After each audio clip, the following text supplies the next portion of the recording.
Europe की फिर एक ऐसी कंट्री वीज़ा रेशो बहुत अच्छी है तो ये एक यूरोप की छोटी सी कंट्री, लेकिन बेनिफिट वही हैं कि अगर आपको एक दफ़ा यहाँ का वीज़ा मिल जाता है तो बाकी यूरोप की किसी भी कंट्री में आप आसानी से मूव कर सकते हैं। सैलरी की बात की जाए तो यहाँ पे मिनिमम जो एवरेज सैलरी है 1700 यूरो है। अगर इसको कन्वर्ट करें पाकिस्तानी रुपये में तो ये कम से कम भी 5 लाख से 6 लाख के दरमियान में बनती है। जी हाँ, आज फिर मैं यूरोप की एक ऐसी कंट्री को लेके आई हूँ आपके लिए कि जहाँ पे अप्लाई अगर आप करेंगे तो आपको रिस्पांस ज़रूर आएगा। अस्सलाम वालेकुम, कैसे हैं आप सब? ठीक हैं, उम्मीद है कि अच्छे होंगे। जहाँ भी रहें खुश रहें। Welcome back to my YouTube channel and another video. आज फिर एक यूरोप की एक ऐसी छोटी सी कंट्री लेके आई हूँ उन लोगों के लिए जो कि यूरोप जाना चाहते हैं, लेकिन वो ट्राई क्या कर रहे हैं, यूरोप की उन बड़ी कंट्रीज़ को ट्राई कर रहे हैं जहाँ पे जाने के लिए उन्हें हैवी बैंक बैलेंस की ज़रूरत है, जॉब ऑफ़र की ज़रूरत है। वहाँ पे शॉर्टेज तो होती है बट इतनी जल्दी वो शॉर्टेज फ़ील हो जाती है कि उनका चांस ही नहीं लग रहा। और अगर आपके पास पैसे भी कम है तो जी हाँ, ये अगेन वीडियो आपके लिए। जैसा कि मैंने एक और वीडियो अपलोड की है स्लोवेनिया को लेके। स्लोवेनिया भी यूरोप की एक छोटी सी कंट्री है, लेकिन वहाँ पे वर्कर की शॉर्टेज रहती है और बहुत सारे बेनिफिट्स हैं। इसी तरह ये भी एक यूरोप की वो कंट्री है जहाँ पे अगर आप अप्लाई करते हैं तो आपको इसका रिस्पॉन्स भी जल्दी आता है। यहाँ भी शॉर्टेज वर्कर्स की शॉर्टेज रहती है और मिनिमम एवरेज सैलरी अगर मैं आपको बताऊँ तो आप हैरान हो जाएंगे। जी हाँ, हम बात कर रहे हैं लिथुआनिया के बारे में। और अगर इनकी वीज़ा रेशो की बात की जाए तो 99% है। और इसके अगर वीज़ा प्रोसेसिंग की बात करूं तो जस्ट 2 वीक है। जी हाँ, जस्ट 2 वीक में आपको इसका वीज़ा प्रोसेस होके आपको मिल जाता है। और पिछले काफ़ी अरसे से यहाँ पर जो इंटरनेशनल वर्कर्स हैं ज़्यादा रुक कर रहे हैं साइट पर, क्योंकि यहाँ भी वर्कर्स की शॉर्टेज बहुत ज़्यादा है। शॉर्टेज क्यों रहती है? क्योंकि यहाँ पे आबादी बहुत कम होती है। इस वजह से इन लोगों को रिक्वायरमेंट रहती है कि बाहर से फॉरेनर्स को, इंटरनेशनल वर्कर्स को यहाँ पे हायर किया जाए। मज़े की बात ये बताती जाऊँ कि यहाँ की जो गवर्नमेंट है ना सिर्फ इंटरनेशनल वर्कर्स को यहाँ पे वीज़ा देती है, वेलकम करती है, बल्कि रीलोकेशन अलाउंस की सूरत में 3444 यूरो भी देती है, जो कि अगर कन्वर्ट करें पाकिस्तानी रुपये में तो 11 लाख पाकिस्तानी रुपीस जो है बनते हैं। ये एक छोटा सा कंट्री है जिसका जो लैंड बॉर्डर है वो 3 कंट्रीज से मिलता है, लेटविया, बेलारूस एंड पोलैंड। और इसका जो एक साइड का बॉर्डर है स्वीडन से मिलता है। चूँकि ये एक यूरोपियन मुल्क है तो इसने यूरोपियन मुल्क की मेंबरशिप 2004 में हासिल की थी, इसलिए आपको यूरोप की दूसरी कंट्रीज़ में जाने के लिए वीज़ा की ज़रूरत नहीं होगी। लेकिन अगर आप इन दूसरे यूरोपियन कंट्री में विज़िट के लिए जाते हैं, वहाँ पे अगर आपको अच्छी अपॉर्चुनिटी मिल जाती है तो वहाँ भी आप अपना करियर स्टार्ट कर सकते हैं। इसकी अगर टोटल आबादी की बात की जाए तो 5,41,000 है, जो कि पिछले कई सालों से ऑलमोस्ट यही है। इसी वजह से यहाँ पे वर्कर शॉर्टेज बहुत ज़्यादा रहती है, इसलिए यहाँ की गवर्नमेंट जो है आने वाले हाईली स्किल्ड वर्कर को वेलकम करती है और इनको 3,444 यूरोज़ जो है रीलोकेशन अलाउंस जो है फराहम भी करती है। लिथुआनिया में अगर मैं आपको कम से कम सैलरी बताऊं तो 1700 यूरो है, जो कि एवरेज सैलरी है यहाँ की। जैसा कि आप प्लम्बरिंग का काम कर रहे हैं, इलेक्ट्रिशियन का काम कर रहे हैं, पेंटिंग का काम कर रहे हैं, ड्राइवर हैं, तो कम से कम जो आपको सैलरी दी जाए पाकिस्तानी रुपये में कन्वर्ट करें तो 5,41,000 बनती है। और इसकी सबसे अच्छी बात यह है कि गवर्नमेंट की तरफ से इनको ये इंस्ट्रक्ट किया जाता है किसी भी वर्कर को इससे कम सैलरी ना दी जाए।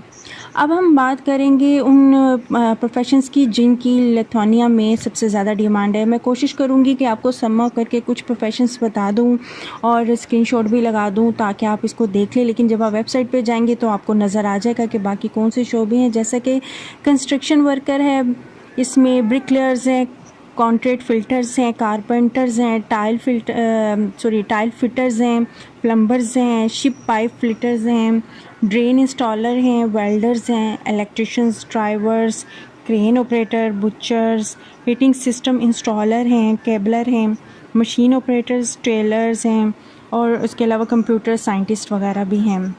ये कुछ ऐसे शोबे थे, ऐसे प्रोफेशन थे जो मैंने कुछ नोट किया तो आपको बता दिया, लेकिन आपको मैं लिंक दूंगी डिस्क्रिप्शन में, वहाँ से आप इसके बाकी भी प्रोफेशंस देख जाते हैं।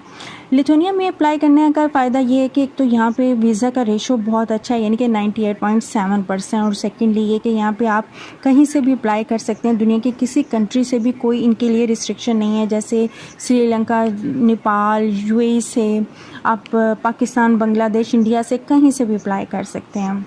और अब मैं आपको बताऊं कि आप इसमें अप्लाई कैसे करेंगे, तो मैं आपकी कुछ इसकी जो ऑफिशियल वेबसाइट्स हैं जो मैं आपको बताऊंगी, लिंक भी डिस्क्रिप्शन में दे दूंगी, वहां से आपने इनको देखते हुए अप्रोच करते हुए जॉब जो है हासिल करनी है। लिथुआनिया में जॉब अप्लाई करने से पहले आप हमेशा याद रखें कि आपके पास वर्क से रिलेटेड कोई ना कोई सर्टिफिकेट या डिप्लोमा होना चाहिए। सेकंड नंबर पे आपका एक्सपीरियंस बहुत मैटर करता है। एटलीस्ट आप जिस कंट्री में रह रहे हैं वहाँ पे रहते हुए आप कोई हुनर सीखें और उसका 1 ईयर का एक्सपीरियंस ज़रूर ले लें। नेक्स्ट स्टेप आपका फिर क्या होगा, आपने अपने लिए जॉब फाइंड करनी है, अपने लिए एक एम्प्लॉयर ढूंढना है। इसके लिए आपको परेशान होने की ज़रूरत नहीं है।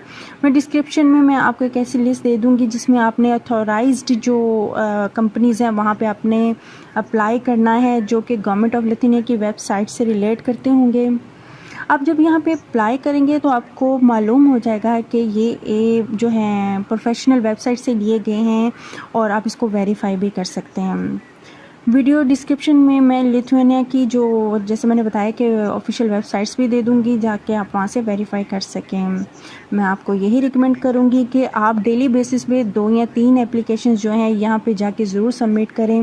विद इन नो टाइम आपको डेफिनेटली एम्प्लॉयर की तरफ से रिस्पॉन्स आना शुरू हो जाएगा।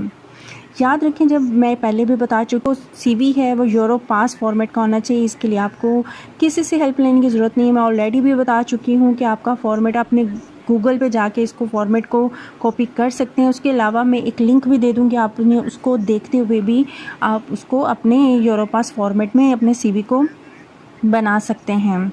क्योंकि आपका सीवी जितना ज़्यादा यूरोपास फॉर्मेट का होगा, आपको उनको हायर करना उतना ही इजी हो जाएगा। और जैसे ही आपको जॉब मिल जाती है तो लिथुआनिया में जो आपका एम्प्लॉयर होगा आपका वर्क परमिट अप्लाई करेगा। उसको आपसे उस वक्त जो डॉक्यूमेंट रिक्वायर होंगे वो होंगे आपका पासपोर्ट, आपका एक्सपीरियंस और आपका डिप्लोमा वगैरह जो है वो रिक्वायर होंगे। और एक दफ़ा जब आपको वर्क परमिट मिल जाएगा तो उसके बाद फिर आपको वीज़ा भी मिल जाएगा। क्योंकि जैसे ही आपको वर्क परमिट मिलता है तो आपका एम्प्लॉयर जो है इन्फॉर्म कर देगा, थ्रू ईमेल आपको इन्फॉर्म करेगा और फिर आप लिथुआनिया के लिए फिर डी वीज़ा जो है वो अप्लाई करेंगे। इसके लिए इसके लिए आपको जो डॉक्यूमेंट्स रिक्वायर होंगे वो उसमें सबसे पहले तो वीज़ा एप्लीकेशन फॉर्म होगा देना होंगी, पिक्स देनी होंगी वाइट बैकग्राउंड के साथ, पासपोर्ट होना चाहिए। और इसके बाद फिर आप जब अपने ये डॉक्यूमेंट सबमिट करवा देंगे तो फिर आपको वीज़ा भी मिल जाएगा। उम्मीद है कि आपको मेरी ये इन्फॉर्मेशन भी अच्छी लगी होगी। अगर आप बाहर जाना चाहते हैं तो हार्ड कंट्रीज़ को चूज़ करने की बजाय इन छोटी कंट्रीज़ से भी आप स्टार्ट ले सकते हैं, ताकि आप एक कम से कम फ्यूचर में पहला स्टेप तो ले सकें। चैनल पे नहीं आए तो चैनल को सब्सक्राइब किए बगैर मत जाएं। वीडियो अच्छी लगे लाइक एंड शेयर ज़रूर करें। मिलते हैं नेक्स्ट वीडियो में इसी तरह यूरोप की एक ऐसी कंट्री की इन्फॉर्मेशन लेके जहाँ पे स्टार्टिंग के लिए तो कम से कम अप्लाई करें और आपको जॉब मिल जाए और आप वहाँ जाके फिर आप किसी भी और कंट्री के लिए मूव करना आपके लिए आसान हो जाए। मुझे रखें दुआ में याद। मिलते हैं नेक्स्ट वीडियो में यूरोप की किसी वीज़ा इन्फॉर्मेशन के साथ या फिर किसी यूरोप की कंट्री की ट्रैवल और हिस्ट्री के साथ। टिल देन, अल्लाह हाफिज़।